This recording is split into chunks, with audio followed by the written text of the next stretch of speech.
program are those of PEO advisors and are not those of Visa live. Media Group, this station, its management, or other hosts or Business owners, advertisers. this is the show for you. Considering a PEO, what's the process? How does the quote work? Attention Stay agents tuned. and You're here business today. owners. Can you make heads or tails of workers' compensation?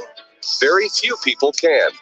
Listen to the pros, making agents and business owners smarter every Wednesday on Everything PEO. Hello, Tampa Bay listeners and beyond. You've got Everything PEO on Podcast Radio US Tampa Bay. It's another Wednesday in the studio getting at it. I love that intro, making business owners smarter every Wednesday. That's the goal, at least, I guess. Still getting used to this time change. It's kind of odd seeing the show start and it's dark out the window, but like anything, every 6 months, get ready for it. Come to work in the dark, leave in the dark. Yeah. I'm not a big fan of the time change. Takes me weeks to adjust. Yeah. Well, in studio with us today, Tim Russell, founder of Enterprise, show sponsor, contributor. Always glad to have you in here, my man. Doing another lap. I think this is going to be a good show. We kind of teased it on the trailer this week. Any business owner that's considering using a PEO, the pitfalls of, before you come on board, when you're on board, leaving, understanding the quote, understanding the onboarding process. I look forward to mixing it up in all kinds of ways today. Always want to take a quick moment and shout out last week's guest, anybody that takes time out of their day to help contribute for the show. I think it's worthy of a nod. We had Kurt from Elton. I don't know if you know Kurt, Tim. He's worked in the insurance game 20 years. He works with IOA. He's worked at many agencies over the years that we've worked together. But what I love about Kurt is he understands the PEO game. He understands that, we're allies in this thing. And he's certainly not afraid to put it out there, kind of like you, man. We shoot the straight here. That's what the show's all about. But he gets it. He understands that, as an agent, you're only stronger to have that arsenal, if you will. And, it was good to have him through here. So. That was a good show. I heard it. Oh, well, thanks. You listen? Yeah. Oh, I appreciate that, Tim. All right. Well, we're going to turn the page. So, Tim, let's get into it, right? There, like I said, in the teaser here, right? There's pitfalls with anything, whether you have a monoline policy, whether you're in a PEO, things to watch out before you enter into the service, while you're on the service, exiting the service. I think those are just 3 segments right there in itself. So, I know, for me at PEO Advisors, the biggest thing, especially, all we do is partner with insurance agents. So a lot of the accounts we're working on are coming out of a standard market policy. And for anyone listening that really doesn't understand that, just like an auto policy, right? You have a down payment, you make 12 monthly installments throughout the year. A workers' comp policy works largely the same, right? It's your payroll times your workers' comp rate will determine a premium. Your agent will put something in front of you saying, here's what your annual premium cost would be. You have a down payment, you have 12 monthly installments from there. So a PEO works very differently, right? You have essentially a quote put in front of you with variables, percentages, payroll tax variables, workers' comp premiums, fees for the service, and all of these percentages total into more or less a billing rate. They couldn't look further apart. One is talking dollars, one is talking percentages. And in the PEO space, that's our job, right? To convert those percentages into a true dollars and cents. And some do it better than others. So let's get into it, Tim. Why would you say it's so tough, really, for that average consumer to really understand the PEO quote? I mean, it's a really simple question. The answer is complex. If you call somebody out to say, give you a quote on a pool, brand new pool, right? You're never going to hear the guy go, "That's pretty easy, dude. Just dig a hole and throw some water in it." Right. Fair. So you're not going to get business owners generally that truly understand right down to the penny how much unemployment, workers' comp, all these buckets cost, and for them to think that they could do it better than me, who's a professional at it, would be a big mistake. Yeah, I always like to try and set the table, right? What you're looking at here, Social Security, Medicare, those are 50% paid by the employee, 50% paid by the employer. So you're essentially looking at costs that you have, whether you do it yourself or we do it. These are fixed costs nationwide. Everybody's paying the same. And that usually simmers down and starts the process of hopefully understanding. Like the deer in the headlights start to calm, and if they really let you kind of get through your step-by-step elevator speech, they start to come around. But it kills me, again, 22 years in the game, largely partnering with insurance agents that whole time. And every time they'll see what all those percentages total to. And even the agents like, oh, so that's the workers' comp, the 22% of all the state and federal payroll taxes, all that totals up. That's the workers' comp premium.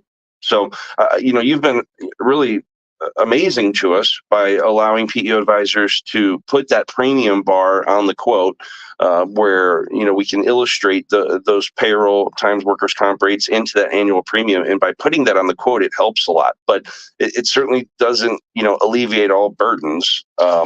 It's just the start of the understanding. It is the start of understanding it. And one of the things that's really hard to get across is the fact that new business or existing business, but specifically for new businesses, there is a scale of economies for me. I'm actually cheaper than they can do it. No matter how hard they try or how good they are at it, we're actually gonna be cheaper at the end of the day. Yeah, and I think that's really kind of important when you're breaking this down.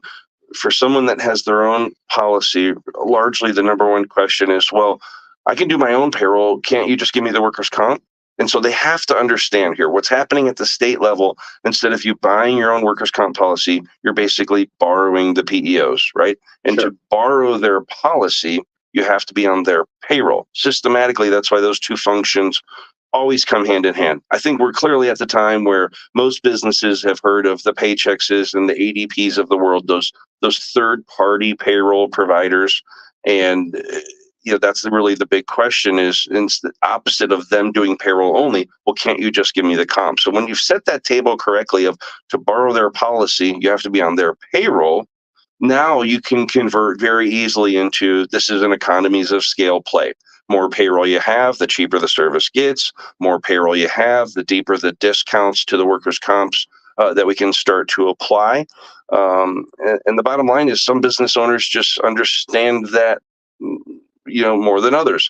Where I get jammed up, and last thing I'll let you jump in here, is a lot of these insurance agencies, all of the above, they're business owners too, right? They have payroll in their own office too. So I guess it still baffles me 20 years later how some of them, they're running payroll themselves, how there's not a real, a general more understanding of this. The only guy that should dig the pool is the pool builder. And here's the deal. I don't care, if you've got a $25,000 per year payroll, okay, or $1 million. I'm way bigger than you. I have a $300 million a year payroll. The scale of economies, you're not even competing in my ball game anymore. I have gigantic discounts because of the risk that I'm allowed to take. And even within our industry, people don't get it right semantically. We don't insure businesses. Okay, I cover my employees. Now they're shared. Okay, but they're at, for all intents and purposes, as far as IRS is concerned and the state is concerned, they're my responsibility for workers' comp. Yeah, they have to be on my payroll. Yeah, makes sense, right? And for unemployment too. I think that's the biggest value proposition in the PEO space. Everyone talks about we do your payroll and your state and federal payroll tax disbursement and the checks and the quarterlies. That legal liability shift, right?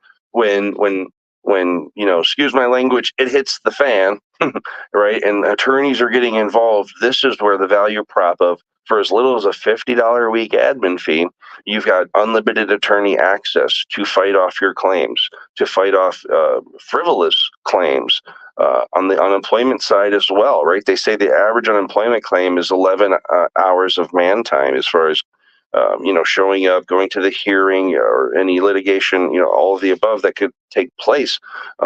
What's 11 hours of your time worth, right? Is $50 a week seem like the good deal, right? And that's that value prop, economies of scale that just almost unmeasurable. Yeah, the whole process, HR, unemployment, workers' comp, payroll, it all gets, most of the payrolls that come into our company each week, each day, come from a guy who calls it in from his truck. No computer, no nothing. Hey, this guy, Dave, worked 40 hours, Tom worked 42. When he hangs up, all of that's gone. He's completely done for that pay period for those employees that we share. And for him to go home after working, because we our clients are construction basically. When they go home, I know I owned a big construction company for a long time. They don't want to go home and have to deal with, this guy cut his thumb. We got to make a report about that. The guy we fired last week, now he's claiming unemployment. All of these things that are encompassing as being a business owner literally go away in a 2-minute phone call.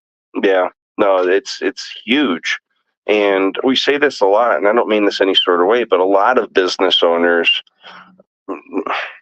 without all the things the PEO takes off their plate, whether they married into it, widowed into it, fell into it, they don't necessarily wake up and have the seasoned business owner 101 playbook, right? It's really the opposite. They're good at plumbing. They know they're good at it. They're sick of working for, essentially employers that don't know their worth. And so they go down that entrepreneurial spirit path and go on their own. And then, oh my goodness, what did I start? What have I uncanned here? Marketing, trucks, insurance policies, leveraged debt, receivables, like, whoa. I'm actually just a good plumber, right? And so that's when the PEO really shines. A lot of our accounts come into it because they're in a distressed workers' comp scenario. Almost none of them leave because once they get in there and they peel that onion and they just let it happen, let this PEO thing do what it's born to do. They recognize all the things that it takes off of their plate, at a discount, right? And it just turns into quite the symbiotic little marriage there. Yeah, until the employer gets very big, until they get into it. I'm not this type of PEO, but there are PEOs out there ready and able to handle hundreds and hundreds of employees from a particular client. Probably not a good idea. That's a whole nother show. But the you never see, once they become a PEO client, they might go to another PEO. There might be a better fit. They might have chosen the wrong one up front. They almost never ever leave the relationship. Yeah, no, and I think you hit on that. I wasn't really going to hit on that today necessarily, but that's where trying to treat the PEO space as a one size fits all, that can be a slippery slope. That's bad. And I think, whether you have turned your nose up to this business, haven't really taken the time to learn it, or just use it when you absolutely have to and think, oh, well, I can't write the policy or the coverage. So, oh yeah, just throw it in a PEO. Just like, it's kind of funny because they have carriers with risk appetites and things that they do well. And you would assume they understand that's how the PEO space can work too. Just today, an hour before I came in studio, I got a message on LinkedIn, and it was a TriNet rep. And she said, well, I'm assuming you're working with TriNet, so I won't bother soliciting you. And I said, well, why do you assume? Well, because everyone works with TriNet. And I said, actually, no, I don't. And, so we started chatting up a little bit. I like these moments because, the evolution comes full circle, and it's really, hey, when TriNet turns down your deals, let me be an outlet for you, right? We partner with agents, we partner with Paychex reps, ADP's rep. Why not TriNet reps too? But they just assume it has to be this all-encompassing. What time clock system are you using? What 401k are you using? At the end of the day, like you just said, half of my jobs, the enrollments go down on the hood of a truck at a Burger King. That's what we do is we take all the pain off of this situation. We meet you in the middle, right? And help the ebb and flow of your business. Well, you're listening to Everything PEO on Podcast Radio US Tampa Bay. We've got Tim Russell in the studio. We've got about 2 minutes before break. Now, Tim, I know it's been a minute for you, man. But obviously you built this empire for yourself. You've done a great job at it. Enterprise, is obviously one of the top 10 PEOs in the state, and Florida really kind of being the mecca of PEOs. That's saying something. But do you have kind of that one go-to when you were going down this path? I know you rely heavily on brokers now, but that one go-to to help to get that consumer to just really understand. I was the original salesperson. I sold the first $80-90 million worth of payroll. I know, man. So the thing that worked for me the best was I would, I'll greatly shorten it up. So I would take a meeting, sign up, say, a plumber. I can remember this specifically. It was I grew up in Largo, went to Largo High, and it was a Largo plumber that had been around for a long time. And I went home after the sign up, and I literally called every plumber in Pinellas County the next day and said, "Hey, I just signed up one of your competitors. I saved him a lot of money." And the first question out of their mouth is always, "How much? Who was it?" I'm like, "I'll tell you at the meeting." Right. And that really drove it home for the client. Hey, I took them from this. These are hard dollars. These are what you pay for your payroll in taxes, unemployment, workers' comp, and all these things, and I can do it cheaper. Yeah, that really worked. I mean, it's no different than when a realtor sells a home in the neighborhood, right? And then they send that flyer to every other homeowner in the neighborhood, Works. right? It's a heck of a way to solidify that you've got something of value on the table. Yeah, we often say we don't ask for your business unless we can trim at least 3%, right? 3% of what? Payroll, premium? It was a lot easier 10 years ago before the rates went down 80%. All right, lots coming back with Tim Russell. Stick around.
Back. All right. You got everything PEO on Podcast Radio US Tampa Bay. In the studio today, Tim Russell, founder of Enterprise, one of the nation's longest and privately owned PEOs in the country. Longest running privately owned PEOs in the country, excuse me, sir. So we just teased that right before break, right? The value prop of getting their attention by showing value, financial value, however that value is. But we've all heard the old Earl Nightingale, Zig Ziglar approach, right? Sell on cost or sell on savings, lose on savings, right? So now that we've got their ears perked up, and I know we were going to spend a little bit of the show about onboarding and all different things, but I got the man here. Let's go through this. So now we've got their ears perked up, whether it's a 1%, 2%, 3% savings. How do you reinforce that now? Well, I mean, let's assume it was 1%. Okay, so 1%. You're talking about a $250,000 payroll. They're going to save $2,500. Not insignificant, but you change the way you do business for $2,000. Maybe not. But here's the real value once you get them under the umbrella, right? You don't have to take the 5-hour unemployment call. And I'm not exaggerating. I mean, we have people that do nothing but unemployment calls. We have 9,000 employees. We get them every day. Mm-hmm. It's not the, your secretary walks outside and trips over the parking bumper and cracks her ankle. What's that going to do to your workers' comp policy? I promise you, unless you know how to manage it, you're not going to like the result of that. That's years and years of working a mod back down. Can you hire somebody? Can you ask a certain question when you want to hire somebody? Can you fire somebody for a reason that might not be popular? All of these things that you worry about, like, I hope they're safe today, and it's raining today, I don't know if we should go out there and work, or all of these things that you, as a business owner, that are the variables that you can't control. Well, you don't have to anymore because you don't have employees anymore. They're my problem. And that 1% really starts to add up. It's a hidden value. Yeah, no, it is. And I guess sometimes it's hard to express that value. We've all come across that business owner that hasn't had a workers' comp claim, for the first 10 years in business. And so it's really hard to kind of put substance to that. I always go back to my first year in the business. I had come across, of all things, a steel erector, Tim. Okay. Literally building, high story buildings down in West Palm. And he said, well, I've never had workers' comp. I don't know how he got on the job site, but he was. California, Texas, Florida, three most fraudulent states. And he said, but I got 50 grand put away. And so if anything ever happens, it's my rainy day fund. Okay. Now, you know where this is going. My first year signing this guy up, multiple claims, over 350,000 in payout, like nothing. And so I don't know if I was his curse or his savior, but in that moment, think about how much heavy lifting. I mean, we saved his business. He would have multiple Morgan and Morgan attorney bills, multiple Morgan. You'd be fighting off everything left, right, and the other. And so, believe it or not, he's still with me to this day. 20 years later, still. I fully believe that. But I always just remember that moment. It really brought home how much we take off of their plate, right? You turn a simple first report of injury. Here's what happened. Here's how it went down. We take it from there. And so same thing for unemployment. Now, unemployment, I think kind of everyone was really riding high pre-pandemic. Florida was jamming, still is in a lot of ways. But I think a lot of businesses came out of the pandemic era now experiencing how problematic and how much of a thorn in the side those unemployment claims are to continually fight them off in the hearings and the calls and like you say, right, hours and hours. And so it's almost unmatchable at that point. There's a lot of other things that again, a variable's called that for a reason. So 5 years ago, you could have never predicted that there would be a program like the PPP. My clients and other PEOs, to their credit, the clients would have never gotten their PPP loans pushed through or waived without the PEO's record keeping, because they're horrible at record keeping. And we got hundreds of thousands of dollars for our clients and took $0 for the other. That was very nice of you. It's funny, just starting to kind of come out of the funnel now are some articles.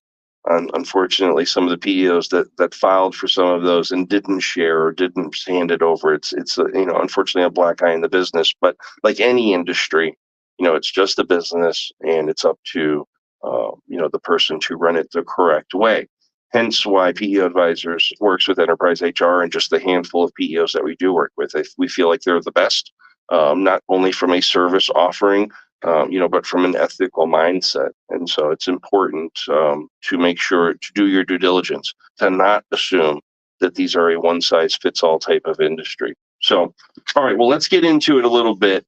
We kind of teased, one last thing, because I always do this on this show. I think it's important. Our audience on the terrestrial radio side of things are very much entrepreneurial and like-minded business owners. But on LinkedIn and some of the platforms, we are speaking to a lot of insurance agents. And, granted, I wouldn't know the first thing about how to bind and sell a general liability policy, but I very much can look at that binder and talk intelligently, go through the variables, explain it to a prospect or a client. Why do you think the agents still struggle so much on understanding PEO quotes? Oh, it's not in the wheelhouse. I mean, the most of the time, the vast majority of the time, especially for the type of clients that I'm looking for, the workers' comp is basically like a giveaway. It's part of the business package that keeps them with that agent. Okay, they've got the garage liability, the general liability, the umbrella policy, the commercial auto. They've got all these things with them. Oh yeah, you need workers' comp too. If they were to walk in, if a business, a small business, 1, 2, 5 employees, was to walk into their local agent and say, "Hey, I just need comp. I'm good. Everything else." Nope, not going to happen. They have no interest. There's no money in it for them. They completely discard workers' comp as a value add to the agency business. And basically, the short story is when I first started selling, I would sell the business and I would call the nearest agent and say, "Hey, look, I need you to meet me at this meeting. We're going to sign this guy up. I'm going to give you the setup check, and each month I'm going to send you a commission check. You just got to take care of these people." I didn't have time. I was signing up so many people that I literally didn't have to, and I didn't want to hire salespeople. Right? I'm a salesperson. I don't want any more. So I've got brokers out there that work for free. Why wouldn't I use them? So, that's once we got a check into the hand and made them understand the variable difference between selling them a workers' comp policy and making 3 or 4% of the policy versus making a percentage of the payroll. How big in gross dollars that was, the difference, the differentiator. Huge. It was gigantic. It was a machine. It just fed on itself. Yeah, and that is the biggest difference, I think. Like, they talk premium, we talk payroll, and that disconnect is massive. The check fixes it though. Once they've got a check in their hand, like, okay, now I get it. No, it does. I mean, we pay a percentage of total margin with a guarantee that it equal to 10% or more of the premium. And I tell you, between all our sales reps, executive producer Erin's here right now. I just seen her eyes light up. We never have to explain the check. Right, it is far outweighs, and that's what it's like. You bang your head against the wall. Just let it happen. You're keeping your clients, in a lot of cases, from being to the JUA or a heavy consent to rate. They're coming out of a nasty audit. Great, let's put them in an audit-free environment. All of the above, and you know what? And you make a buck or two more along the way, and so. A lot of times when that light bulb finally goes off, they are kicking and screaming to try you out. But once they do, usually, the spigots on, the floodgates are open. Yeah, no, it's its own marketing program, because once you've got one agent, for me, you operate a little bit differently than I did in the beginning. For me, I didn't want their workers' comp business. I wanted all of their agency friends. I wanted all of the agents to send all of their business, and I just basically put them as a multi-level. They were on the top. If they sent me 3 friends, I paid them a little bit of all their 3 friends, and here we are today. Yeah, no, we've been fortunate that it's kind of turned into that, because obviously these agents, they're all in the industry. They go to mixers, they have friends. We've gotten a lot of word of mouth agent to agent business, and then of course, they start to introduce us to their friends, and we take care of them to do that. And so it's kind of by accident turned into a mini multi-level scenario. But we had Clay Kelly. He's kind of like the world-renowned PEO trainer on. You said something a few minutes ago about it being free, right? And so Clay had positioned that he was our very first show, right? He wrote the foreword to the book that we wrote, almost 10 years ago now. I've always just kind of been, tight with him. And he had said, well, if you're showing that 1% savings, right, that $2,500 savings, why not say, hey, you're getting the PEO for free, right? We're showing you a savings and you're getting the PEO for free. And however it makes the light bulb go off, if that's the sticking point to understand it, to embrace it, so be it, right? And unfortunately, there isn't any one way. You've got to throw these darts to however they receive it. Yeah, it's just like a car salesman is going to sell you on the price, the payment, the value. I mean, there's a bunch of different hot buttons that can be pushed. Everybody's a little bit different, but at the end of the day, especially for business owners, they do understand the money. Well, let's assume we've got to that point, right? We understand the money. They've seen the quote. They want to move forward. Now the process of getting the client onto the PEO, that onboarding process. Certainly, all things are not created equal in this space. So, again, you put on your first 80 to 90 million. I'm assuming you have somewhat of a preferred path or approach to getting the client, or getting them to that client, I should say, prospect to client. Has it been too long, man, or do you remember what was that? Oh no, I do. trick It for was it was all manual. It was a lot of driving in my car, and a lot of F-150 signups. You know, a lot on a tailgate. Um, a lot of it can be done by fax machine and email.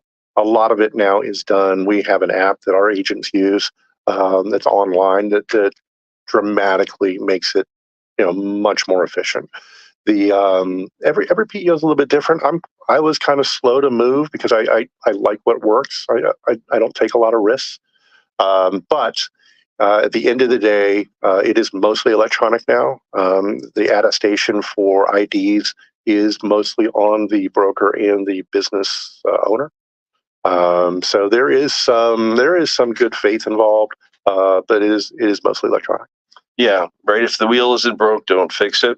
I still feel like that's why PEO Advisors thrives, because when it comes to staying late, working weekends, getting the data from the business owner, pre-populating the employee packets on their behalf, there's still a handful of PEOs out there that want that wet signature on that paper packet. And sometimes it's almost eye-opening, like, still, really? But if you can get them through the finish line and make it easy for them, it works. Yeah, I literally put 150,000 miles on my car the first 3 years of having the agency. Whether it was Jacksonville or Miami, if they were committed and I would show up with some pizzas and a soda bottle and could get all the troops there in one sitting, I'm your Huckleberry, and whatever it took. And sometimes you just being the person that would do the effort of going there made all the difference in itself. No, and these are for me. They're small companies, and I could speak their language. I owned a construction company, but right before we started, the family started the PEO. There was a whole lot of companies I could speak their language, whether it be construction, especially construction, that they just considered me, a construction owner that happened to own a PEO also. Yeah. Well, you're listening to Everything PEO. In the studio today, Tim Russell, founder of Enterprise HR, going through all the pitfalls of onboarding with the PEO. So Tim, right at that moment where, first of all, I-9s.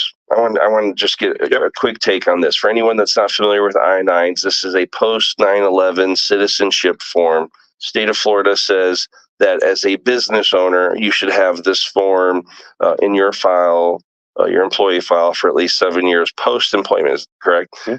And it has, your resident alien card, your IDs. So many of the PEOs are getting out of collecting I-9s. And it makes sense to me, right? At the end of the day, they don't ever meet the employee. They don't ever see their IDs. So how to take on that responsibility? I-9s do get audited, right? Just like inspector could walk right up on your doorstep and want to check your employee files. More and more of these PEOs are getting out of collecting I-9s. What's your take on this? Is this good for the business? Is this a slippery slope for the consumer? What do you think? I just think it's one of the things that we used to, as a PEO, we used to take completely on as ours. The problem with it was that again, we never met the actual employee, almost never. So the INS is concerned with intent. So we took on in the past 10 years probably 200,000 employees in and out. We have no idea who they tell us who they are. We have pictures of their ID. We have signatures, but we've never met them. So we really couldn't tell you that ID matched that person. The INS could never hold us to the intent of fraud because we just never met them. I mean, they never. So the buck really stops with the employer, and that's who should be holding this. We'll record it. We'll make it. It'll go into a file somewhere and be stored in some big building and on a hard drive. But the actual intent of the ID is to make sure that it's that person and they're legal to work. That is on the business owner. Right. I mean, at the end of the day, and the paperwork states that, right? At the end of the day, even whether you're housing it, it's still on you. And like you said, there's a little bit of trust here, right? That they're putting this information forward in good faith. We had a sales rep start with us just last year, and their very first account was a harvesting company, right? And had to go on site. There was about 50 of them, spend a day there. I remember calling the agent and was like, hey, to get this done, you're going to have to go there. He's, you mean to the site? So talk about like going that extra mile. Like I say, that's really been our bread and butter.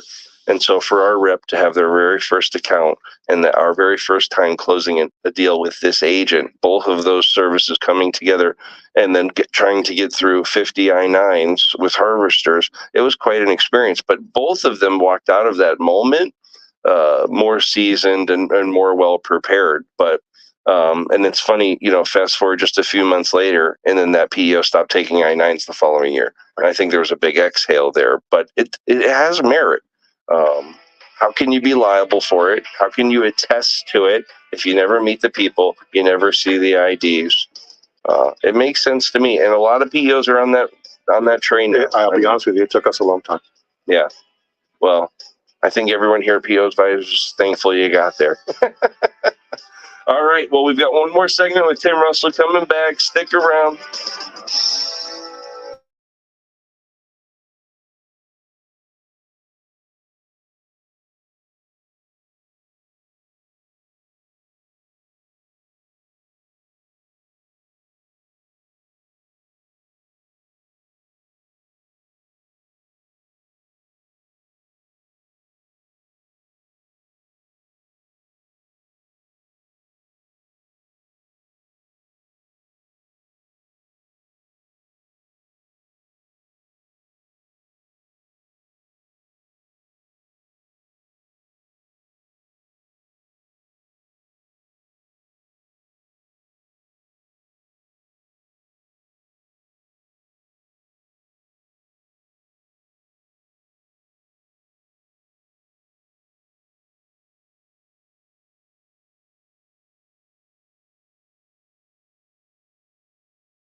All right, we're back. Last one of the day. Thanks for sticking around today.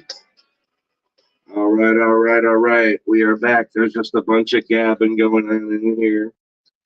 You're listening to Everything PEO on Podcast Radio US Tampa Bay. We've got our last segment here with Tim Russell, show sponsor, contributor. We're always glad to have you here, Tim. I really appreciate you. So let's talk about this, right? We've kind of gone through the quote, understanding what that looks like. The onboarding, bringing clients on. What are some of these pitfalls these business owners, need to kind of keep an eye out if they are exiting a PEO while they're in the PEO? What really comes to the brain there? There's a couple of variables. The very first one is, are you being presented a quote from a PEO that is has your best intents at heart? There are PEOs out there. Let me give you some examples. There are PEOs out there. As an example, our contract is an at-will contract. If you don't want to be our client, we don't want you. Okay, we have no interest in making you live up to a time or money amount. Okay, it is a self-fulfilling contract in that you call in payroll. This is how much fee you owe. It's paid on a weekly or bi-weekly basis, whatever. Type of thing. There are PEOs out there that will, if you want to leave, one, they won't give you your loss runs. Two, they'll sue you. So if your agent doesn't know that or doesn't care, you better read that contract really carefully. Another thing is you could be at a PEO for 2.5 years, and that PEO could have a great mod. And if you stayed there 2 more quarters, you would adopt that mod. Nobody tells you that, and you could leave with and go right back to your debit mod that you're trying to rehab because you didn't stay there long enough. Yeah, that's a big one, right? If you're right on the cusp of inheriting the goodies, yeah, and it's earned. It's a law. It's there for a reason. And if you stay there for 12 months, and you come to my company, I'm 0.87. And you came to me at a 1.5. You stay there long enough, you get the 8.7. Mm-hmm. I don't want to lose you, but here's the deal: if you came there just to rehab your situation, congratulations, you did. Mm-hmm. They could a PEO broker could move you to a PEO mid-year, and all of the unemployments that you paid into get reset because you're a new employee at a new company. You've got to repay. We have a policy generally this time of the year. We'll tell the brokers, hey, if you want to move somebody pre-January 1, we'll go ahead and credit them back over the next year all the money that they're going to double pay. Yeah. No, we actually just had a case recently where there's a larger case. They had put their notice in to leave. And the first thing I said was to the rep, well, you might want to give them a call because the financial impact is in north of $30,000. And the rep's like, you think I should let them know? yeah, I think so. And of course, now they're staying and going to finish out the year because whoever was pitching them the bag of goods clearly did not bring that to the forefront, right? State and federal unemployment taxes only pay on the first $7,000 per year per employee. And so you get to the time of October, November, nearly everyone's made the $7,000 threshold. If you switch to go do your own payroll or to another PEO at the state level, this is recognized as a new employer of record. And then you have to repay the quote unquote first 7,000 all over again. So yeah, that I think that's probably the number one, right? That they just try and sweep under the rug and really don't bring attention to, because people have to make sales in the middle of the year, right? Yeah, and I can only use my company. No, I know the practices of other PEOs. We're all in the same group, just like every pool builder knows all the pool builders. I know all the PEO owners. So here's the deal: you could be at the PEO A over here, and you don't. It's not in the contract. Nobody tells you this, but you got an HR question. It could be a $35 charge just for a question. Mm-hmm. It could, those types of things where, if you were to ask our brokers or call and ask us, hey, I got a question about this. Well, my wife's a PHR. She's going to answer the question. We're here. The only reason we're here is because our clients pay us to be. I mean, if we're no use to them, then we're not in business. And they're just going to go someplace else where the value is there. There are some really bad practices that are not shown in the overall rate, not shown in the contract. You don't find out until you're already there. And if you pick the wrong PEO, again, you could be sued if you try to leave. You could not get your loss runs. You're hung up.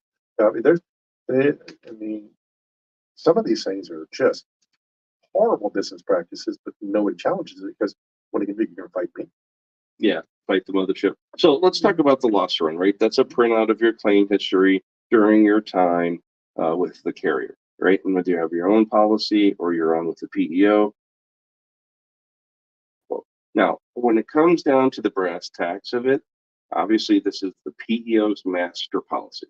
So usually by law, well, yeah, unless they're doing some form of a carve out, but in the sense of I'm an ABC client and I would like to see my loss run report that's on your master policy. By law, does the PEO have to give it, or is it just, of course, standard practice, general practice that you need to stay in good faith? My understanding is they have to give it. I don't know what the time frame is. It's vague because it's so rarely challenged. I don't think they've actually put a case law to it. I think it's extraordinarily bad practice. The client doesn't want to be my client, and I'll tell you the truth. And this is just a business model. client calls me and they've got a better price and they want to leave, I'm here to help them leave. I give when I give you my price, it's my best price, and it's the one I'll do the work for. I won't do it for less. If you've got somebody that can do it for less, God bless them. Let's see if they can do it. Yeah, yeah. It's normally that conversation, the good old takeaway model can work. It's not a takeaway. I'm really giving it my best shot. You know, we had Heidi Sellers and Carrie Rath with Sons on our next level administrator, excuse me, and they were talking about, typically when a claimant attorney's up, right? Standard practice is, that you would lose your job in that scenario, right? And so I think this is kind of that same thing where if they knew they're going down these paths, then it could result in, hey, if that's really what you want to do. Normally, when you're exiting a PEO, we turn off direct deposit, we turn off unsecured payment status for the last 30 days. Some of it's just an overall naiveness. I just think it's become so common practice, the old sharpen the pencil or else it's exhausting. It really is, but I mean, they're using us because they don't understand. I mean, you've got brokers out there in the game that don't understand that employees would have to restart unemployment. I mean, maybe they do, but a lot of times when you say, "Hey, you want to move these cats?" I mean, they're going to restart, and they're like, "What do you mean?" It's a real thing, Tim. I mean, it on both sides of the fence, it kind of black eyes the industry, right? I think everyone's kind of come across someone that's, whether they're in the payroll game or the PEO game, and they're doing well, and they're like, I can do that too. We all put our pants on the same way, and they learn payroll only, right? Paychex and ADP, they do a great job of this. They send you up to Rochester for 30 days. And when you walk out of that training, you can talk payroll and talk CPA with the best of them. No training at all in insurance, right? And you're knocking on doors. We got to pass the test. Well, usually they give it to their insurance guy in the office, and he shops the comp, or or can we bridge a policy with it? Very few of them, in my experience, they know payroll great, they know taxes great, they don't know insurance very well, or vice versa, right? They know the insurance game, they don't know the payroll game. Even though the engine may be payroll, at least for PEO advisors, workers' comp's the driver. And so I just feel like to do this right, to do anything right, you need to know your craft, know your competition well. And I don't know if it's a laziness or just a lack of. That's kind of what the PEO business affords you, right? You find a warm body, you turn it into the PEO, let them do everything now, and sit back and collect the check. Here's the really scary one. So for me, the PEO, we don't do anything that most PEOs can't do. We want to think that we're better at it, but I know we're good at it, right? For the business owner, the real scary one is four-man company. They've been in business 20 years. They go to a PEO. They have a real injury. Okay, somebody really gets hurt. Okay, now here's the deal. I'm on the hook. Right? If it's a real injury, we pay. But here's the real protection. When you get, not most, but the figure is somewhere between 30 and 40% of all claims are either partially or wholly false, fraudulent. For real number, okay? When we get the original report back when somebody claims an injury, we can turn a $200,000, $500,000, $1 million potential injury into a $15,000 legal bill. Now, here's the thing. If you didn't have that protection, if you were out there on your own, a standard policy where you had no control, you had no voice at all as a business owner, and you've got $1 million claim on your $250,000 a year payroll, okay, you're never going to get found. You're going to the JUA. You got a real problem, and it's probably a 5 to 7 year problem. It's like a credit report. It's like forgetting to pay a bill, and all of a sudden you've got a 9 on your credit report. There's nothing you can do about it. Yeah. Where you got me, who my only job is to protect those comp dollars. The admin fee keeps the lights on. The only thing that's profitable about our company, at the end of the day, at the end of 20 years, will be the comp policy. And we're here. I'm telling you, right, you get injured, we pay. Okay, you're filing a claim that's wholly or partially false. We will run that down to nothing. That's a scary thing. And first of all, I say that all the time, right?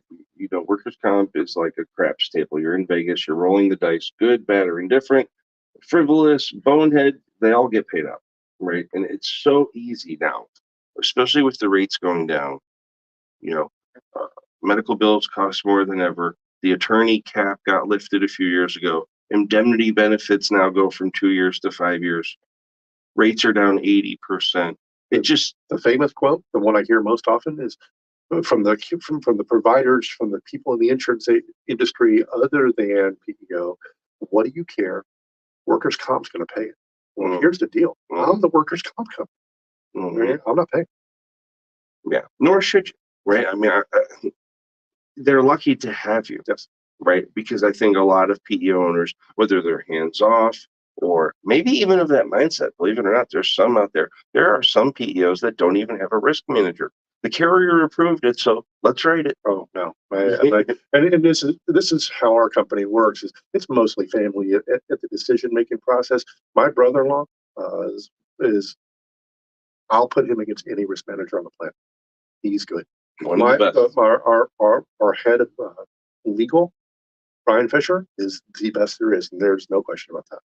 Yeah, I think that's a key to any successful business is having delegated the right key figureheads in the right places, and Enterprise has done an amazing job for that, no doubt. But yeah,